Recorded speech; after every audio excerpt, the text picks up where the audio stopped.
Hi అండి, నేను మీ master mice మోహన్ని.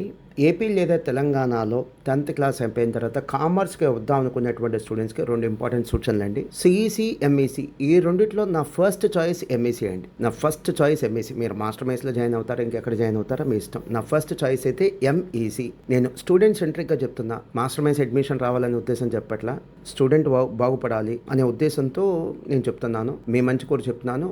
Master mice కోసం అడ్వైజ్ ఇవ్వట్లా, స్టూడెంట్స్ కోసం అడ్వైజ్ ఇస్తున్నాను అంటున్నాను. రెండవది, 2004లో ఎంఈసి పిల్లలకి, అంటే 10th అయిపోయిన పిల్లలకి, 2004 అండి, అంటే మోర్ దెన్ 20 years బ్యాక్ అసలు రియల్ ఇంటిగ్రేటెడ్ కోచింగ్ అనేది స్టార్ట్ చేసాం. అంటే ఏంటి, ఎంపీసీ పిల్లలకి ఎలా అయితే ఐఐటి చెప్తారో, బైపీసీ పిల్లలకి ఎలా అయితే నీట్ చెప్తారో, ఎంఈసి స్టూడెంట్స్కి ఎంఈసితో పాటు సిఏ ఫౌండేషన్ టీచ్ చేస్తాము.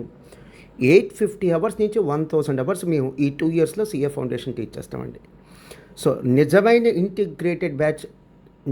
ఇంటిగ్రేటెడ్ కోచింగ్ కావాలి అంటే ఎంఈసీతో పాటు సిఏ కోచింగ్ కావాలి, డిసిప్లిన్డ్గా కావాలి, డీటెయిల్డ్ కోచింగ్ కావాలి, ప్రాపర్ మెటీరియల్స్ ఉండాలి, ప్రాపర్ మానిటరింగ్ ఉండాలి, ఒక మంచి రిజల్ట్ కావాలి, కాన్సెప్చువల్ నాలెడ్జ్ కావాలి అనుకుంటే మాత్రం మీ ఫస్ట్ చాయిస్ ఈ 2 తెలుగు రాష్ట్రాల్లో మాస్టర్ మైస్ మాత్రమే అండి.